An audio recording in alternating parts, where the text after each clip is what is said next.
Ahí está, y bueno, y está acá ya con nosotros el doctor José María González. ¿Cómo está? Bienvenido. Muy Buen bien, día. muy bien, muy bien. Ahora ya curado después de los primeros tragos. Tomó acá, Sí, sí, tomó sí. los traguitos de caña Menos con mal ruda. que- ¿Eran 3 tragos, no era, doctor? Sí, Sí, son no eran tres 7. sorbitos, no 3 tragos. Le metió como ¿No si eran fuera 7 agua- tragos? Agua No. mineral, ¿no? No, eran 3 frasquitos, doctor, eran 3 sorbos nomás. No, pero esto es un auténtico remedio, mirá lo que es. Viene con Excelente.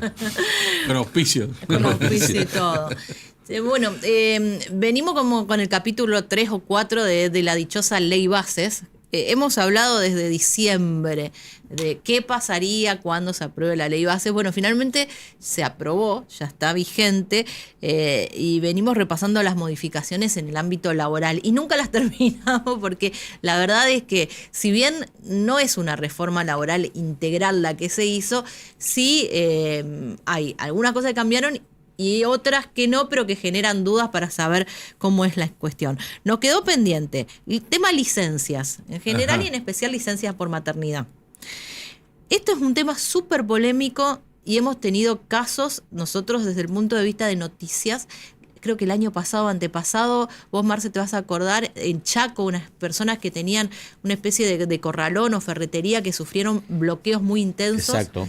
Y que han judicializado la cuestión. Bueno, ¿qué pasa si la ley nueva trae algún tipo de nueva normativa para los bloqueos o tomas que puedan hacer algunos trabajadores o algunos sindicatos?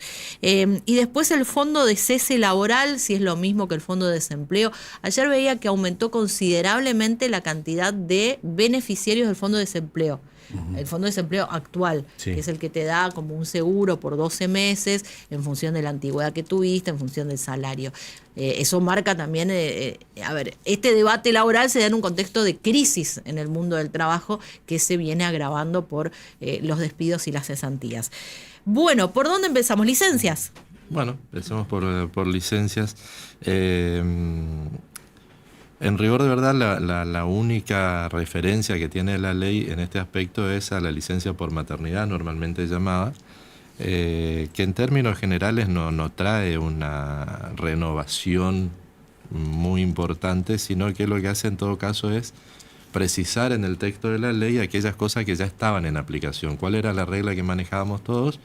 Que por embarazo, al momento de la fecha presunta de parto, la mujer o persona gestante, como se dice hoy, gozaba de 90 días de licencia, ¿no? Dividida en 2 periodos de 45.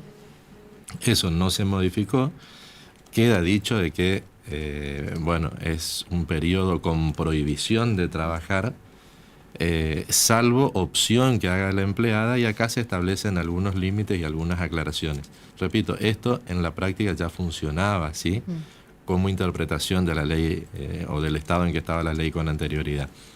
¿Cuál es el derecho, digamos, que puede ejercer la persona gestante? Poder continuar trabajando hasta 10 días antes de la fecha probable de parto. Recuerden de que, y este es otro punto que prevé la ley, al momento de enterarse de la situación del estado de embarazo, la ley en la versión actual dice que deberá notificar fehacientemente. Esto es importante en la práctica, cómo se hace, lo que nosotros aconsejamos. Lo ideal es mandar una carta documento transcribiendo el certificado y después entregar el certificado. Esto para que esa característica de fehaciencia, digamos, ¿no? De que quede constancia de eso, va a quedar una copia en el correo, lo que va a garantizar llegado la posibilidad de un litigio, de verificar que se hizo la intimación. En la práctica también se puede sacar un certificado médico, sacarle la copia, pedir que en la fotocopia nos reciban, nos pongan la fecha. Ese certificado médico tiene que indicar la fecha probable de parto, porque ese es el punto a partir del cual se van a considerar los 45 días previos y los 45 días posteriores. Lo que dice la ley ahora es que la empleadora también podrá ofrecerle al trabajador que él haga la constatación, es decir, que le ordene hacer, al empleador, perdón, que él le ordene hacer el análisis, una prueba o lo que fuere, ¿no? Que en la práctica es medio poco probable. Sí, Claro, es muy no, difícil. la práctica. Sucede que los casos son los casos, digamos, o sea, cuando se plantea el despido, después hay que ver o la desvinculación en un estado de situación como esta, hay que ver qué elementos probatorios tenemos, ¿no? Yo recuerdo algún caso donde se había despedido una mujer embarazada y aducía la patronal que no estaba en conocimiento, y fue al 5º mes con una panza bien voluminosa y notable, digamos, y la claro. prueba en ese caso, que fue un caso muy conocido acá en Corrientes, la dieron los testigos y todos los clientes, y así íbamos y la felicitábamos y le preguntábamos cuándo iba a tener familia, pues, porque era muy evidente, digamos, no podía desconocerse, pero bueno, no se había tomado las precauciones estas del certificado y demás, cosa que sucede muchas veces en la confianza que hay entre patrón y empleador, ¿no? Bien, entonces, la cantidad de días no la cambió, cantidad de siguen días no siendo cambió. los mal llamados Después, 3 meses, que son en realidad 45 días previos y 45 previos y días 45 posteriores, y después alguna suerte de aclaraciones. ¿Qué pasa, por ejemplo, si se adelanta el parto? ¿Qué pasa si se adelanta el Se parto? adelanta el parto, bueno, no se pierde la licencia anterior, se va a acumular En la con después. posterioridad al parto. Esas ideas de equiparar, porque creo que en el empleo público son 6 meses que tiene la persona, la mujer, bueno, la persona gestante de licencia. No se amplió, ¿no? No hay siguen siendo modificaciones, no hay ampliaciones. Tampoco por eso se incorporó más días para el hombre. no hay ningún tipo de modificación en ese sentido. Lo que se estableció fue legalmente aquellas cosas que ya se aplicaban. Es decir, antes la ley no decía qué pasaba si había una incidencia X, ¿no es cierto? Claro. Entonces ahora se trató de prever todas las posibilidades que pudieran pasar, como este caso de el adelanto del parto, digamos. El fundamento también tiene razón de ser. Cuando se aprobó la ley de contrato de trabajo, las condiciones de avance de la medicina no eran las actuales. Hoy un embarazo controlado puede una persona gestante tranquilamente llegar Sí, hasta 10, los últimos 15 días. o 2 o sí, 3 días trabajando. antes trabajando, digamos, ¿no? Este cotejo empleo público, empleo privado es muy interesante. Mi mamá contaba que cuando estaba embarazada de mí, trabajó hasta el día previo, porque como era suplente no tenían licencia. Claro. Entonces, en el como Chaco, docente, como docente, ajá. claro. Entonces uno dice, este cotejo de empleo público privado, que muchas veces los planteamos en términos de periodos de descanso, de las ferias y que tiene el sector público, que no tiene el sector Sí. privado, de alguna manera establece diferencias que habría que analizar en profundidad cuáles son Claro, los sí, fundamentos. si ¿no? vale tener diferencias si en valen este tantas sentido. diferencias. Sobre todo cuando en otros entornos, hoy en España se discute la reducción de la jornada laboral. Digamos. Hoy hay un proyecto de ley para bajar a 7 horas y media durante 5 días, digamos. O Eso sea, tiene que 37 ver horas y media de... con reconocer ese equilibrio que tiene que existir también como un factor de productividad entre la vida personal y la vida laboral, o es que cada vez se necesita que la gente trabaje menos porque está todo mucho más automatizado. Esos dos aspectos, y también hay un tercero que es, como cada vez hay menos oferta de trabajo, si yo bajo la jornada para determinadas actividades haría que se contraten más gente. Pensemos en las empresas que nunca paran, digamos, ¿no es cierto?, que tienen actividad permanente. Entonces, si se reduce la jornada laboral, da la posibilidad de la apertura de contratación de nuevas personas, ¿no? También ese es otro elemento. Bueno, este es el tema, creo, de todos más polémico, quizás porque es una cuestión que hasta ahora no se ha resuelto. Hemos visto en algunos conflictos, uno de los últimos que yo tuve conocimiento es de una empresa acá correntina de transporte de larga distancia que sufrió un bloqueo en Buenos Aires. No sé si llega a tener una sucursal allá, pero sí tiene galpones, pues son empresas que hacen carga, descarga, mudanzas, muy conocidas. Acá en Chaco hubo el caso de este corralón que también por una cuestión, en ese momento era de encuadramiento de los trabajadores, a qué sindicato permanecían, como protesta, la gente del sindicato de camioneros decidió bloquear el acceso al lugar, o sea, no entraban ni salían ningún tipo de camiones. Con los colectivos también cada vez que hay conflicto muchas veces se plantea, y el último fue bastante dramático, donde incluso un trabajador se tiró abajo de un colectivo, creo que en los talleres de la empresa Miramar. Despido por bloqueo o tomas. ¿Qué novedades trae la ley en este sentido? Básicamente creo que es un discurso de alguna manera ordenador de esto. No, de nuevo, no cambia en esencia la ley. ¿Qué sucede? todos sabemos que el contrato de trabajo termina por fallecimiento del empleado, fallecimiento del empleador, por jubilación, por despido sin causa, el patrón le dice te despido, le paga las indemnizaciones y se termina, por renuncia del empleado. Pero hay un supuesto que es el que siempre nos lleva a intervenir a los abogados, que es el despido con o sin justa causa, ¿no? El patrón dice tuve causa para despedirte, el empleado dice no tuvo causa para despedirme, y eso dispara o no las indemnizaciones. La fórmula que tenía la ley era una fórmula amplia, es decir, necesariamente tiene que ser amplia para que se pueda resolver en el caso concreto. Entonces se entiende que cuando alguna de las dos partes comete algún acto que es injurioso para la otra, injurioso, ¿qué quiere decir? Que hace que ya no pueda continuar trabajando en el lugar pues no le están pagando lo que corresponde, o porque el empleado no está cumpliendo la jornada, o porque no está viniendo a trabajar, o porque no trabaja bien.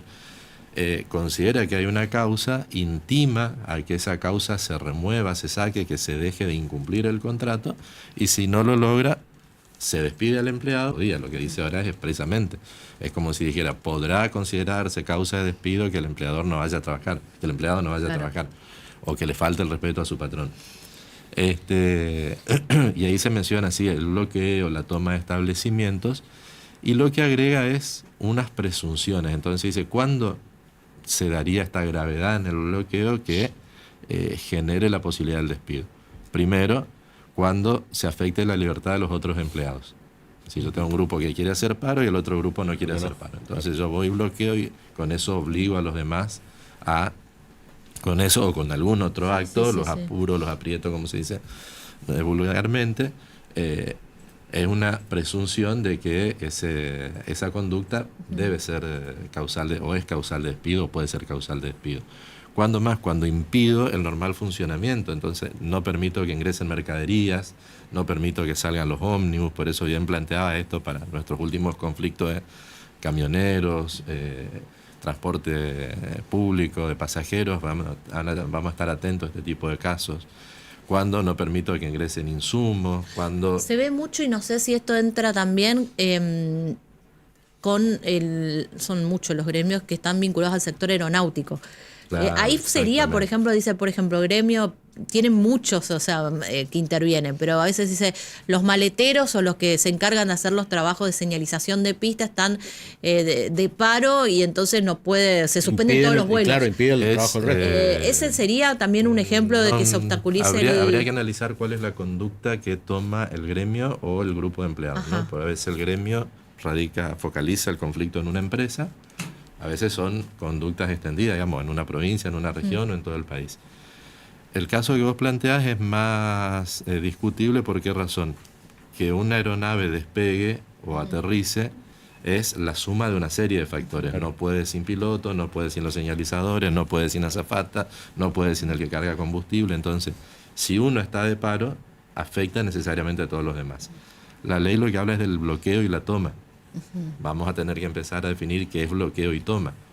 Si yo me pongo, un grupo de trabajadores se pone al frente del establecimiento, no impide el acceso y el egreso de personas, de cosas, no causa daño y demás, ¿es una toma, es un bloqueo o no? Esas son las cuestiones que se van a discutir. Si esta medida de fuerza que plantea algún gremio de los vinculados a la aeronavegación fuera de ese tipo, podrá caer acá. Pero si no, no. Porque sea el simple paro, y que el paro no permita que se desarrolle la actividad. Por más que todos los demás estén, el avión no va a salir, y eso va a generar un perjuicio, ¿no es cierto? No sería. Pero está bien. De todas maneras, todo después esto queda interpretación de los jueces. Queda interpretación de los jueces. O sea, digamos. más de lo mismo. Más de lo mismo o más de lo que había antes. Yo creo que en gran medida esta ley, lo decíamos la vez pasada, no va a bajar la litigiosidad. Y lo que es peor, creo que puede traer más litigiosidad que la que teníamos, si eso es lo que se buscaba, ¿no? Pero siempre termina en la ponderación del juez. En la interpretación del juez. A ver, cualquier conflicto entre las personas irresuelto termina siendo la interpretación del juez. Específicamente dice, esto es verde, el juez no puede entender que sea gris. Pasa que no hay tanto margen de concreción. Vos fíjate que estamos... Si yo te pregunto qué es el bloqueo de una fábrica, bueno, pero, le pregunto a Cristina qué es el bloqueo de una fábrica. Pero la ley no dice el bloqueo es esto. Si la ley dijera el bloqueo es esto, no importa lo que interprete Cristina, ni yo, ni Marcelo, ni nada. El bloqueo es eso. La interpretación porque dice, por ejemplo, uno toma como referencia lo que ocurrió en los últimos tiempos. Bloqueo de una ferretería industrial en Resistencia. No había gente, pero pusieron 2 camiones cruzados, le metieron freno de mano, le bloquearon No todo. había, claro, no había yo no te estoy personas. bloqueando, lo que dejé mal estacionado en todo caso, que me haga una infracción de tránsito. Entonces ahí está la interpretación del juez. No, ¿Había iba a bloqueo ser- o había mal estacionamiento? Y va a ser una cuestión de prueba también. Claro. ¿Quién fue el que dejó los camiones? ¿Con qué objeto dejó los camiones ahí? Si era empleado o no. Pues si no era empleado y era de otro gremio, era alguien del mismo gremio, pero que no trabaja para la empresa, Claro. no lo A van ver, a poder tenés el despedir. caso que, no es un bloqueo literal, pero te tiran piedras y salís con un colectivo a trabajar cuando el gremio está de paro.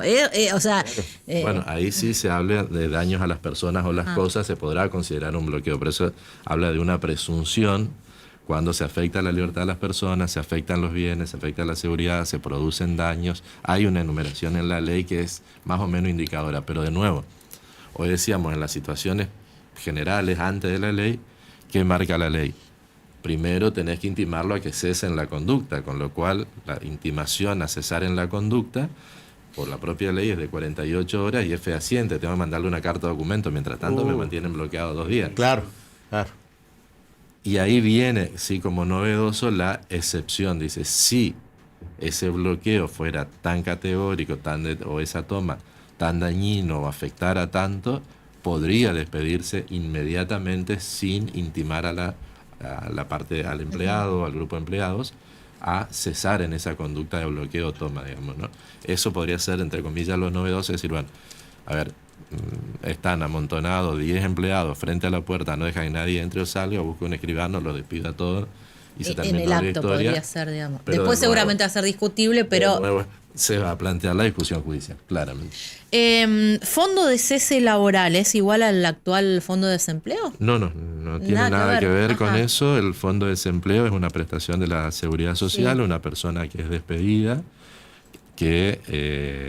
o que se dio por despedida, como se dice normalmente, que generó un despido indirecto, puede pedir a la seguridad social, al ANSES, el otorgamiento de un fondo de cese laboral que paradójicamente fue dispuesto por la ley 24013 durante el gobierno de Menem, muy parecido ideológicamente a este. Independientemente de esto del convenio, de la naturaleza de la actividad, lo que fuera. El fondo de cese es un sistema de indemnizaciones distinto al de la ley de contrato de trabajo.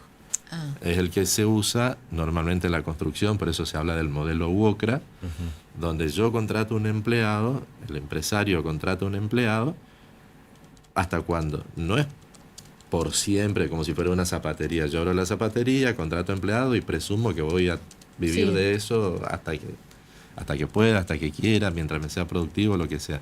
La obra tiene un inicio y un fin, termina el edificio y no hay más trabajo. Con lo cual el contrato de trabajo no es indeterminado en el tiempo, sino que va a tener un final.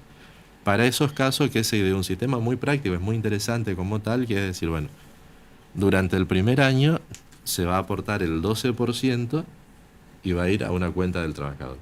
Y a partir del segundo año se va a aportar el 8% y va a ir a una cuenta del trabajador. ¿Cómo, ¿Cómo es en la práctica? ¿A quién aporta el El empleador.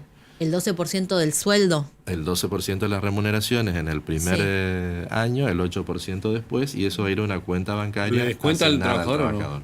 El trabajador hace los aportes como cualquier otro trabajador. Pero este 12% es... No, este 12 es fondo de cese. O sea, es por fuera del... O sea, lo paga el empleador, no es que le descuentan al empleador. Exactamente. Ok. Y esa plata va a estar disponible. El trabajador de la construcción tiene que estar inscrito en un registro especial. Hay un organismo que es el IERIC que también interviene. Cuando termina cuando salió la ley hace muchos años, varias décadas, existía la libreta de trabajo del empleado de la construcción, donde se iba anotando y sellando los pagos. Al terminar el contrato, el trabajador retira esa suma con carácter indemnizatorio. Es como que uno va guardando la plata de la indemnización para que cuando termine el contrato, el trabajador de la construcción lo cobre y hasta que consiga otro trabajo. ¿Qué sucede? Esto tiene previsibilidad porque el constructor, por ejemplo, ya contempla ese valor dentro de su presupuesto. Claro. Cuando pase el precio al comitente, al que le pida la obra, va a tener que considerar ese costo. Lo que se busca es generalizar este sistema, para lo cual habría que cambiar la ley. Como no se cambió la ley, si no se establecieron modificaciones, se estableció una posibilidad, y es que los gremios, con las representaciones patronales, acuerden incorporar este sistema por convenio colectivo de trabajo. Recordarán que cuando comenzó el gobierno de Milei, el secretario general de los empleados de comercio fue el primero que dijo que iban a adherir a este sistema, y bueno, después quedó, no estaba la ley, obviamente y no este podían adherirse, sistema ¿no? sería, a ver, este fondo de cese, a ver, ¿no significaría indemnizaciones o van por camino distinto?